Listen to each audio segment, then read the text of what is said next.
Hello friends, welcome to my study feed of physical education channel. दोस्तों, आज के session में फिजिकल एजुकेशन यूथ कंपटीशन से में जितने क्वेश्चंस दिए हैं 11,000 क्वेश्चंस, इसमें टॉपिक वाइज चैप्टर वाइज सभी चीज़ें दिया गया है, जिसमें से कहीं कहीं पर कुछ मिस्टेक है। उस मिस्टेक को करेक्शन करते हुए मैं आपको प्रैक्टिस कराऊंगी एंड आप मेरे साथ जुड़े रहिए, जिससे आपका बेस्ट प्रिपरेशन हो सके। फिजिकल एजुकेशन के किसी भी कंपटीशन एग्जाम का आप प्रिपरेशन कर रहे हैं तो मेरे चैनल में सभी प्रकार के वीडियोज हैं, वो भी बिल्कुल फ्री में। थ्योरी सेशन डिटेल में बताया गया है, 1 liner question, previous year question, chapter wise MCQ questions and 100 से ज़्यादा वीडियोज हैं बेस्ट क्वेश्चनों का प्रैक्टिस को लेकर के। तो सभी चीज़ें को चैनल की प्लेलिस्ट में जाइए, चेकआउट कीजिए और प्रिपरेशन कीजिए। तो दोस्तों, डेली बेसिस पे आप लगे रहिए, क्योंकि कंसिस्टेंसी ही आपको सफलता दिला सकती है। रोज़ कुछ न कुछ टाइम निकालिए। एक ही दिन 20 घंटे पढ़ने से कुछ नहीं होगा। डेली बेसिस पे उसको रूटीन बनाए रहना ही आपको सफलता दिलाती है। इसलिए अपने आप को डिसिप्लिन में रखिए, तभी आपको सफलता मिलेगी। तो समय नष्ट न करते हुए चलते हैं दोस्तों आज के क्वेश्चंस की तरफ। चाहे आप फिजिकल एजुकेशन के किसी भी कंपटीशन एग्जाम, चाहे यूपी टीजीटी पीजीटी हो, यूपी एलटी ग्रेड हो, MP TET, MP super TET वर्ग 2-3 हो एंड एकलव्य मॉडल स्कूल हो, चाहे बिहार या स्टेट बीपीएससी सारी शिक्षा हो, चाहे केवीएस एनवीएससी यूजीसी नेट हो, सभी के लिए मेरे चैनल पे डेली बेसिस पे आप प्रिपरेशन कर सकते हैं। सभी चीज़ें आपके पास अवेलेबल है, वो भी बिल्कुल फ्री में। तो दोस्तों, चलते हैं क्वेश्चंस की तरफ। क्वेश्चन है दोस्तों कि सूची 1 के साथ 2 का मिलान कीजिए। तो यहाँ पे आपका दिया हुआ है सारी शिक्षा के इतिहास से रिलेटेड, जिसमें आपका यूनान के इतिहास को 4 भागों में बांटा गया है। होमर काल, स्पार्टा काल, पूर्व एथेंस काल, उत्तर एथेंस काल, ठीक है। एंड जर्मनी, स्वीडन, डेनमार्क आदि अलग अलग कालों में बांटा गया है। तो देखते हैं, यहाँ पे स्वीडन है, तो स्वीडन से कौन रिलेट करते हैं, यहाँ पे देश जिससे संबंध रखते हैं, और दूसरा सूची में सारे शिक्षा शास्त्री का नाम दिया गया है। तो दोस्तों, स्वीडन देश में आते हैं, स्वीडन में आते हैं आपके पर हेनरिक लिंग। कौन आते हैं? स्वीडन में पर हेनरिक लिंग आते हैं। जैसा कि दोस्तों आप जानते हैं, पर हेनरिक लिंग के नाम से लिंगयार्ड उत्सव मनाया जाता है, जिसमें से प्रथम लिंगयार्ड 1939 में स्टॉकहोम स्वीडन में मनाया गया था और द्वितीय लिंगयार्ड 1949 भारत में मनाया गया था, स्टॉकहोम स्वीडन में ही, जो इसलिए प्रसिद्ध है क्योंकि द्वितीय लिंगयार्ड 1949 में भारतीय व्यायाम दल यानी कि के रूप में हनुमान व्यायाम प्रसारक मंडल अमरावती महाराष्ट्र में सारी गतिविधियों का सुंदर प्रदर्शन किया था द्वितीय लिंगयार्ड में। तो इसलिए आपको ध्यान में रखना है। एंड जर्मनी से कौन रिलेट करता है? तो दोस्तों, जर्मनी से रिलेट करते हैं गर्समर्स, ठीक है, जिसको आप सभी लोग बहुत अच्छे से जानते हैं। गर्समर्स को जर्मनी में जिम्नास्टिक का पितामह कहा जाता है। गर्समर्स को जर्मनी में जिम्नास्टिक का पितामह कहा जाता है। इन्होंने 2 पुस्तक लिखी है, जिम्नास्टिक फॉर द यंग यानी कि युवाओं के लिए जिम्नास्टिक और खेल, एंड ग्रेट ब्रिटेन यानी कि जिससे इंग्लैंड को ग्रेट ब्रिटेन भी बोला जाता है। एक इससे रिलेटेड करते हैं आर्कबॉल्ड मैकलर्न, इससे रिलेटेड है। एंड संयुक्त राज्य अमेरिका से एडवर्ड हिचकॉक। तो यहाँ पे कौन सा ऑप्शन आपका सही बैठता है दोस्तों? तो यहाँ पे ऑप्शन नंबर डी आपका राइट होता है, ठीक है। ऑप्शन नंबर डी यहाँ पे आपका राइट होता है। एंड चलते हैं नेक्स्ट क्वेश्चन की तरफ। आराम से हल कीजिए, एकदम अच्छे ढंग से सोचिए, तब क्वेश्चन का आंसर दीजिए और अपना स्कोर चेक कीजिए दोस्तों। नेक्स्ट है, YMCA college of physical education के पहले प्राचार्य कौन थे? तो दोस्तों, आप सबको पता है YMCA college of physical education के पहले प्राचार्य थे HC बक। कौन था? HC बक। एस.सी. बक का पूरा नाम है हेनरी क्रो बक। इन्हें भारत में शारीरिक शिक्षा के पितामह के नाम से भी कहा जाता है। दोस्तों, YMCA की स्थापना इन्होंने भारत में 1920 चेन्नई मद्रास में किया था। एंड सबसे पहले YMCA की स्थापना, यानी YMCA का फुल फॉर्म होता है यंग मैन क्रिश्चियन एसोसिएशन। तो इसकी स्थापना 6 जून 1844 में लंदन में जॉर्ज विलियम के द्वारा किया गया था। एंड उसके बाद अमेरिका में 1883 में स्प्रिंगफील्ड कॉलेज में प्रशिक्षण की शुरुआत किया गया था। उसके बाद एस.सी. बक के द्वारा YMCA के कॉलेज ऑफ फिजिकल एजुकेशन की स्थापना चेन्नई मद्रास में 1920 में किया गया। एंड दोस्तों, नेक्स्ट क्वेश्चन है कि निम्न में से कार्य NCTE के नहीं है। NCTE जिसका फुल फॉर्म होता है national council of teacher education, यानी कि राष्ट्रीय अध्यापक शिक्षा परिषद, जिसकी स्थापना 17 अगस्त 1995 को की गई थी। इसका उत्तरदायित्व भारतीय शिक्षा प्रणाली की मानक प्रक्रियाओं एवं धाराओं की स्थापना तथा निरीक्षण करना है। इसकी 4 क्षेत्रीय समितियां पूर्व, पश्चिमी, उत्तरी एवं दक्षिणी हैं। तो यहाँ पे क्वेश्चन क्या पूछा है दोस्तों कि निम्न में से कौन से कार्य NCTE के नहीं हैं। तो ये 4 ऑप्शन है, इसमें से कौन सा कार्य ऐसा है जो NCTE का नहीं है। तो आपको वह कार्य बताना है जो NCTE का नहीं है। तो दोस्तों, यहाँ पे ऑप्शन नंबर C आपका NCTE का कार्य नहीं है, उसके अलावा सभी हैं। तो यहाँ पे B और E, यानी कि B और E कहने का मतलब है दूसरा एंड चौथा आपका नहीं है। ठीक है, दूसरा और चौथा आपका नहीं है, दूसरा और चौथा आपका नहीं है। और है कौन कौन? तो यहाँ पे आपका अध्यापक शिक्षा के विभिन्न पहलुओं से संबंधित सर्वेक्षण करता है और अध्ययन करता है और उसके परिणाम को प्रकाशित करता है। को NCTE national council of teacher education. And और क्या कार्य करता है? देश में अध्यापक शिक्षा का समन्वय और निगरानी, मतलब उसका निरीक्षण करता है तथा उसका विकास भी करता है।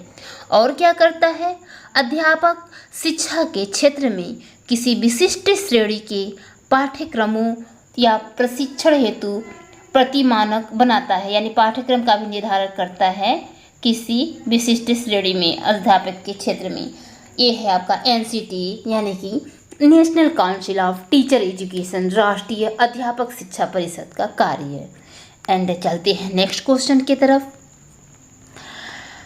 नेक्स्ट क्वेश्चन है पाठ्यक्रम विकास में निम्न में से कौन कौन सी विषय सूची शामिल होती है। तो दोस्तों, किसी भी पाठ्यक्रम का आपको विकास करना है तो इन चारों ऑप्शन में से आप कौन कौन सा शामिल करेंगे, यानी उस पाठ्यक्रम के विकास के लिए उसमें क्या क्या विशेषता होनी चाहिए, आपको ये इसमें छांटना है। तो क्या क्या होनी चाहिए दोस्तों? तो यहाँ पे उसमें आपका गतिशीलता, लोचशीलता होना चाहिए, यानी कि जब संभव हो उसकी कमी को देखते हुए उसमें बदलाव हो सके, यानी कि बदलाव की गति की विशेषता होना चाहिए। फिर आपका होना चाहिए शिक्षा प्रवृत्ति। शिक्षा प्रवृत्ति का विषय पाठ्यक्रम होना चाहिए। एंड दार्शनिक और मिथक होना चाहिए। कैसा होना चाहिए? दार्शनिक और मिथक। दार्शनिक मतलब क्या, क्यों, कैसे, इसका प्रश्न का उत्तर देता है दर्शन, इसलिए वो दार्शनिक होना चाहिए, मिथक होना चाहिए। एंड पाठ्यक्रम संबंधी मामले होना चाहिए। पाठ्यक्रम में फालतू की चीज़ें नहीं होना चाहिए, उससे पाठ्यक्रम संबंधी मामले होना चाहिए, तभी पाठ्यक्रम विकास हो सकता है। अच्छा, तो यहाँ पे ABDE यानी ऑप्शन नंबर 1 यहाँ पे राइट है। एंड नेक्स्ट क्वेश्चन है, क्वेश्चन नंबर 5 है कि राष्ट्रीय खेलकूद पॉलिसी कब प्रथम बार बनाई गई? तो राष्ट्रीय खेलकूद पॉलिसी जो है प्रथम बार 1984 को बनाई गई। कब बनाई गई? 1984 को बनाई गई। दोस्तों, भारत सरकार ने खेल कूद को प्रोत्साहित करने के लिए राष्ट्रीय खेल नीति का निर्माण किया। 19 अगस्त 1992 को घोषित राष्ट्रीय खेल नीति वर्ष 1984 के राष्ट्रीय खेल नीति पर संकल्प का विस्तृत रूप है। एंड दोस्तों, नेक्स्ट क्वेश्चन है कि नेशनल फिटनेस कॉर्प्स कब आरंभ किया गया? यानी NFC नेशनल फिटनेस कॉर्प्स कब प्रारंभ किया गया? तो यह 1965 में प्रारंभ किया गया। दोस्तों, नेशनल फिटनेस कॉर्प्स 1965 में आरंभ किया गया।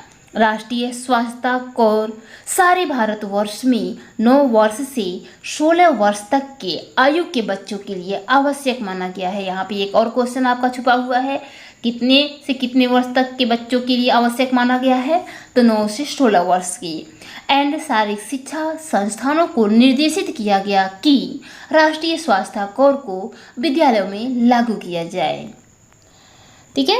एंड नेक्स्ट क्वेश्चन है कि किस संस्थान ने भारत में अधिकतम कोचों को प्रशिक्षित किया? तो दोस्तों, वह कौन सा संस्थान है जो भारत में अधिकतम कोचों को प्रशिक्षित किया?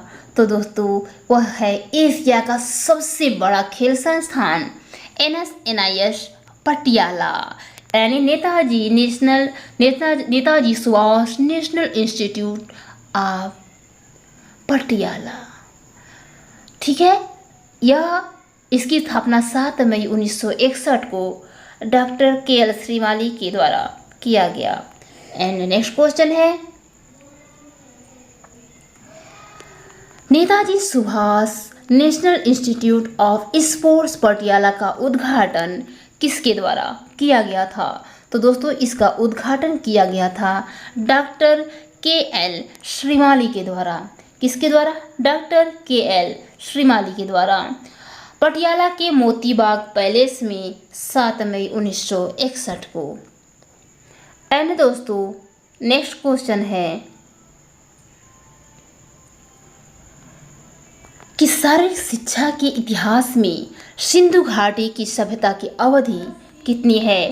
तो दोस्तों, शारीरिक शिक्षा के इतिहास में सिंधु घाटी सभ्यता की अवधि है 3250 BC से 2500 BC, यानी कि 3250 ईसा पूर्व से 2500 ईसा पूर्व।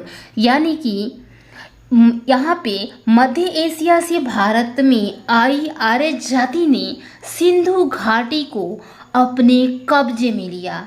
सिंधु घाटी की सभ्यता ने शरीर को स्वस्थ रखने पर अधिक बल दिया। एंड दोस्तों, नेक्स्ट क्वेश्चन है कि वैदिक काल की अवधि क्या थी? तो दोस्तों, वैदिक काल की अवधि 2500 से 600 BC मानी जाती है। इस काल में आर्य सभ्यता का वर्णन मिलता है जो मध्य एशिया से आकर भारत के गंगा और सिंधु मैदानों में बस गए थे। एंड नेक्स्ट क्वेश्चन है, स्वस्थ शरीर में स्वस्थ मन निवास करता है, यह कथन किसका है? तो यह बार बार रिपीट हो चुका है। यह कथन है अरस्तु का। किसका है? अरस्तु का। एंड और बहुत सारे परिभाषा है, जैसे कि आज हमें भगवत गीता की नहीं बल्कि फुटबॉल मैदान की आवश्यकता है, इस बात को कहे थे स्वामी विवेकानंद। एंड रूसो का कहना था दोस्तों कि स्वस्थ शरीर होने से ही मन की क्रियाविधि सुगम तथा सुनिश्चित होती है। एंड नेक्स्ट क्वेश्चन है कि कुंजरू समिति की स्थापना की गई किसके कब की गई दोस्तों? तो कुंजरू समिति को वर्ष 1959 ईस्वी में पंडित हृदयनाथ कुंजरू की अध्यक्षता में नेशनल फिटनेस कोर की स्थापना की गई। तो कुंजरू समिति की स्थापना 1959 ईस्वी में पंडित हिजनाथ कुंजरू के द्वारा किया गया और इन्हीं की अध्यक्षता में नेशनल फिटनेस कोर की भी स्थापना किया गया। इस समिति का कार्य देश भर की शारीरिक शिक्षा संस्थानों में चल रहे शारीरिक शिक्षा, मनोरंजन एवं अनुशासन संबंधी मूल्यांकन योजनाओं का मूल्यांकन करना था। एंड नेक्स्ट क्वेश्चन है, NIS पटियाला स्थापित हुआ था, यानी कि नेशनल इंस्टीट्यूट ऑफ स्पोर्ट्स।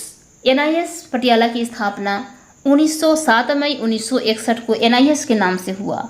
7 मई 1961 को NIS के नाम से हुआ और इसका NIS यानी नेताजी सुभाष नेशनल इंस्टीट्यूट पटियाला, इसका नाम कब पड़ा? NIS 1973 में।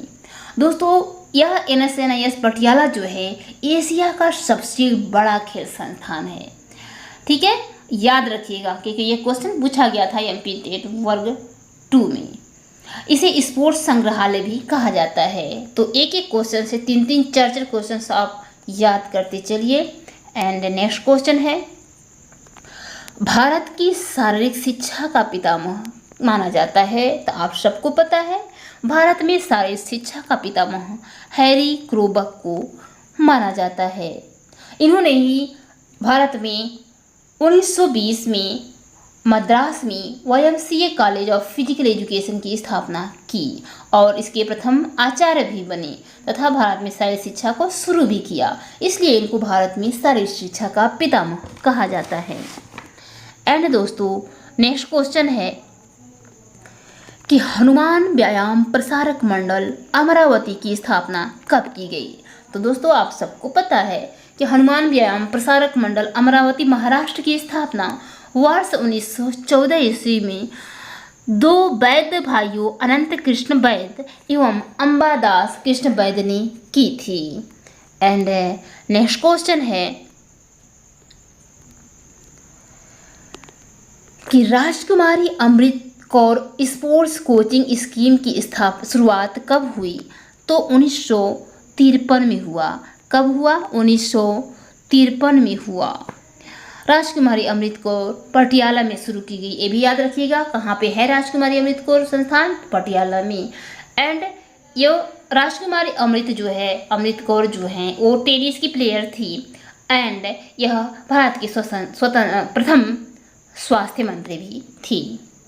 एंड दोस्तों 1954 में अखिल भारतीय खेल समिति का भी गठन किया गया। एंड नेक्स्ट क्वेश्चन है कि किसके अनुसार समायोजन वह प्रक्रिया है जिसके द्वारा प्राणी अपनी आवश्यकताओं और इन आवश्यकताओं की पूर्ति को प्रभावित करने वाली परिस्थितियों में संतुलन बनाए रखता है?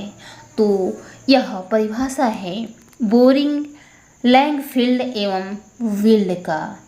अर्थात इनका कहना है कि परिपक्वता का अर्थ उस अभिवृद्धि और विकास से है जो किसी विशेष प्रकार की व्यवहार भी सीखने से पहले आवश्यक होता है। इससे परिभाषा से स्पष्ट है कि सीखने के लिए मानसिक व शारीरिक संतुलन का होना आवश्यक है। एंड नेक्स्ट क्वेश्चन है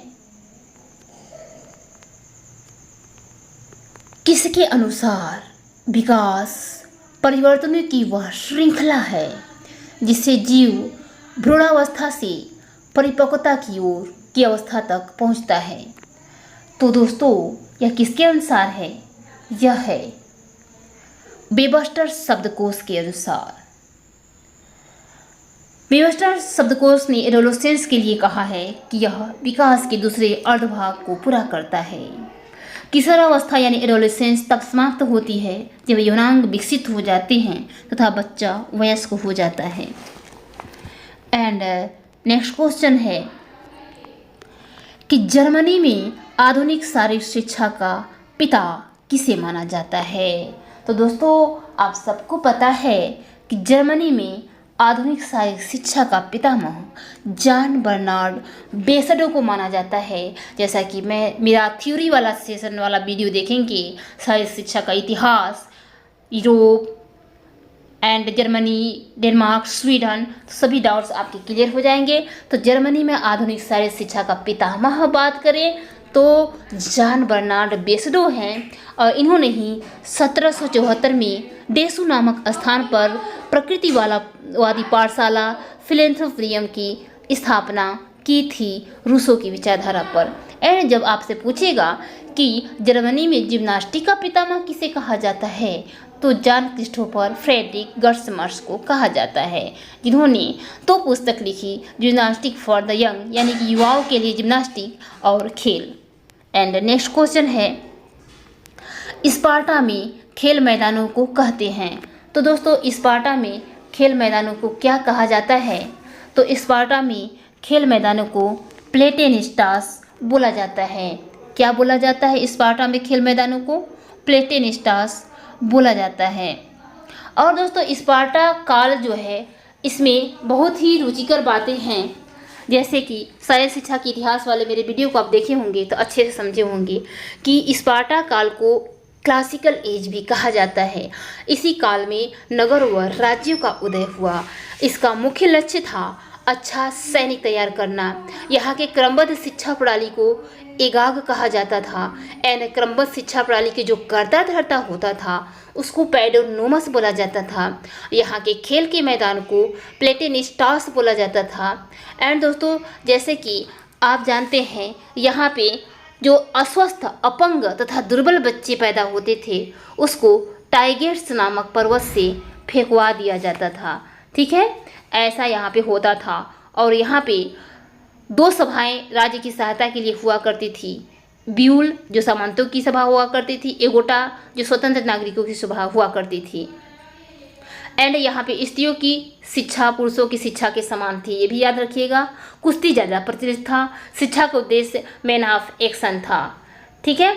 एंड दोस्तों ये बात याद रखने वाली है कि जो सिकंदर महान के सैन्य दल था उसमें अधिकांशतः स्पार्टा के ही युवा सैनिक थे, इसीलिए उतना वो मजबूत सैन्य दल था। ठीक है, क्योंकि यहाँ पे जो अपंग होते थे उसको जन्म लेते ही फेंकवा दिया जाता था। एंड नेक्स्ट क्वेश्चन है, जॉन डेवी ने किस दर्शन का प्रतिपादन किया? तो दोस्तों जॉन डेवी ने किस दर्शन का प्रतिपादन किया? जॉन डेवी ने प्रयोगवाद। किसका प्रतिपादन किया? प्रयोगवाद का प्रतिपादन किया। प्रयोगवाद को व्यवहारवाद, प्राग्मेटिज्म, एक्सपेरिमेंटिज्म, डिवेइज्म आदि नामों से जाना जाता है। यहाँ पे मूल मंत्र था व्यवहारवाद यानी कि प्रयोगवाद का कि व्यवहारिकता, दक्षता एवं अनुभव, यानी कि सफलता एवं अनुभव की सफलता क्या है? एक अनुभव की कुंजी है, यानी कि ये अनुभव एक्सपेरिमेंट को ही मेन मानते थे और बात भी सही है। ठीक है। एंड चलते हैं नेक्स्ट क्वेश्चन की तरफ। तो दोस्तों नेक्स्ट है, प्राचीन यूनान में एगाग कहा जाता था। तो अभी जस्ट मैंने एक्सप्लेन किया था स्पार्टा काल में। तो स्पार्टा काल में एगाग किसको कहा जाता था? क्रमबद्ध शिक्षा प्रणाली को। किसको कहा जाता था? क्रमबद्ध शिक्षा प्रणाली को। तो यहाँ क्रमबद्ध शिक्षा प्रणाली नहीं दिया है तो यहाँ पे हो जाएगा औपचारिक शिक्षा प्रणाली को। औपचारिक शिक्षा प्रणाली को। एंड नेक्स्ट क्वेश्चन है कि यहाँ पे 2 अभिकथन दिए गए हैं आप क्वेश्चन नंबर 23 में। तो अभिकथन ए है दोस्तों, स्टेटमेंट्स पेज पे क्वेश्चन है तो इस प्रकार के क्वेश्चन इस समय पूछे जाते हैं। अभिकथन ए है कि शारीरिक शिक्षा के शिक्षक को आरंभ में ही पढ़ाए जाने वाले कौशल का विस्तृत वर्णन देना चाहिए। दोस्तों ये आपको पढ़ने से ही मालूम हो गया होगा कि ये ऑप्शन आपका रॉन्ग है, यानी किसी भी शारीरिक शिक्षा हो चाहे कोई भी शिक्षक हो, आरंभ में जो हम पढ़ा रहे हैं, जो स्किल सिखा रहे हैं, शारीरिक शिक्षक सिखा रहा है तो उसके बारे में विस्तृत वर्णन आरंभ में ही नहीं देना चाहिए, बेसिक चीज़ों को पहले बताना चाहिए। इसलिए ऑप्शन नंबर तो रॉन्ग हो जाता है। अब पढ़ते हैं और उसका तर्क क्या है। तर्क है दोस्तों कि छात्र तब सर्वाधिक प्रभावी ढंग से सीखते हैं जब कौशल यानी स्किल एवं कौशल की प्रमुख तकनीकी विशेषताओं की स्पष्ट आम धारणा प्राप्त होती है, परंतु विस्तृत सूचना नहीं। तो आपका अभिकथन आर राइट है, बट ये आपका गलत है। तो यहाँ पे कौन सा को ऑप्शन आपका राइट होगा?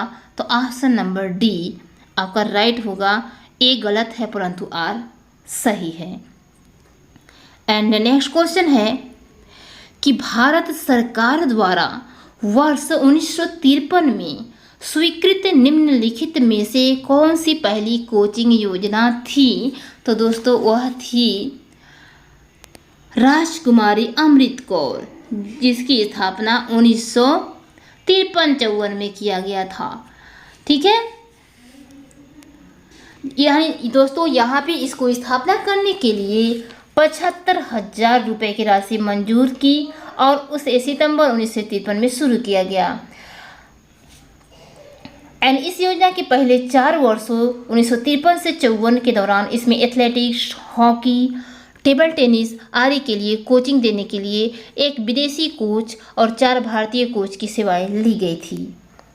एंड नेक्स्ट क्वेश्चन है कि एनसीटीई यानी national council of teacher education यानी राष्ट्रीय अध्यापक शिक्षा परिषद 2014 की अधिसूचना के अनुसार 2 वर्ष के एमपीएड पाठ्यक्रम में प्रवेश हेतु निम्न में से क्या मापदंड है?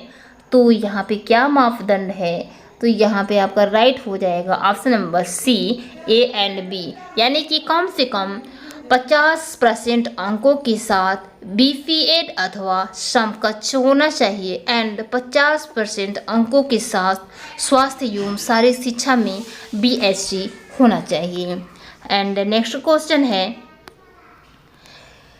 कि अमेरिका के डेरिल सीडेन टॉप द्वारा विकसित बॉल खेल शिक्षा के उद्देश्यों में निम्न में से क्या नहीं था?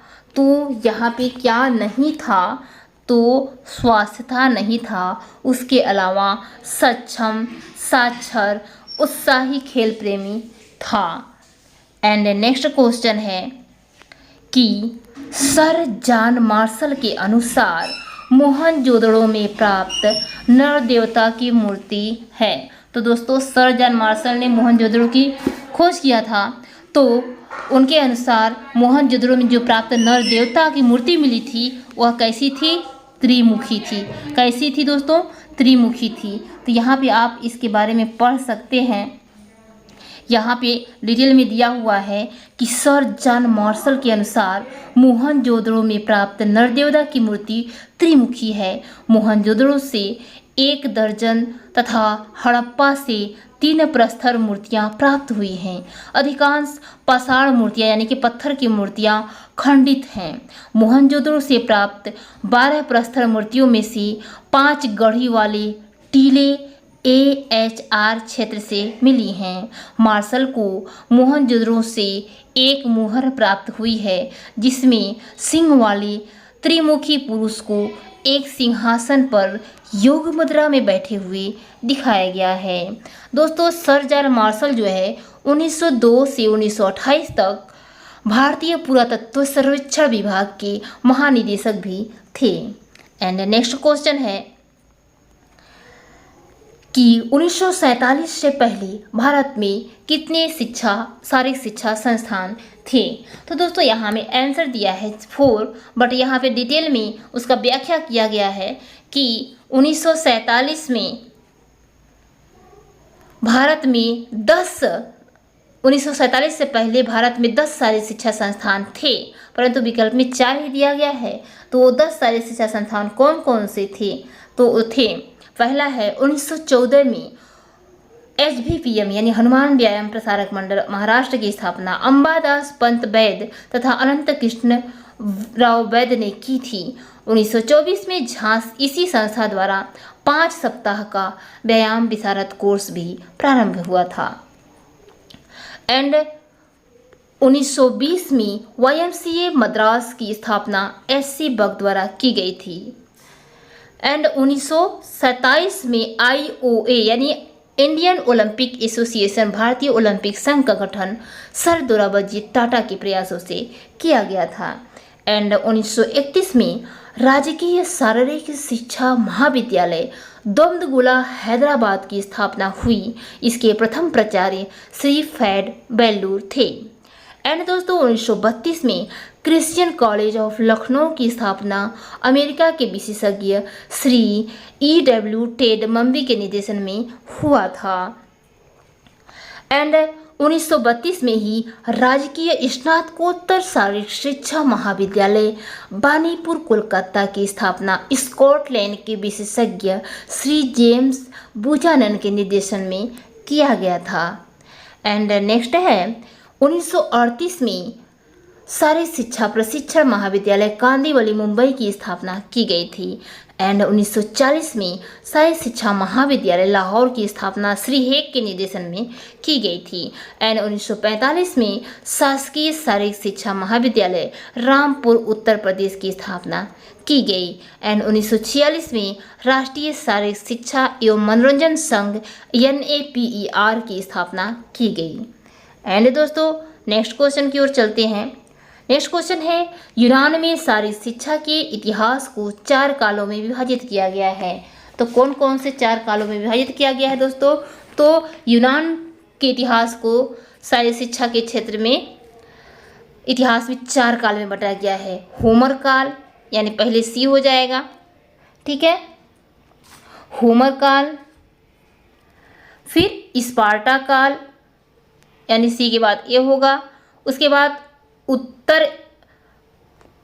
पूर्व एथेंस काल यानी कि प्रारंभिक एथेंस काल, फिर बी हो जाएगा, उसके बाद उत्तर एथेंस काल जिसे स्वर्ण काल, शारीरिक शिक्षा का स्वर्ण काल भी कहा जाता है, तो फिर लास्ट में डी हो जाएगा। इस प्रकार यूनान के इतिहास को होमर काल, स्पार्टा काल, पूर्व एथेंस काल और उत्तर एथेंस काल में बांटा गया है।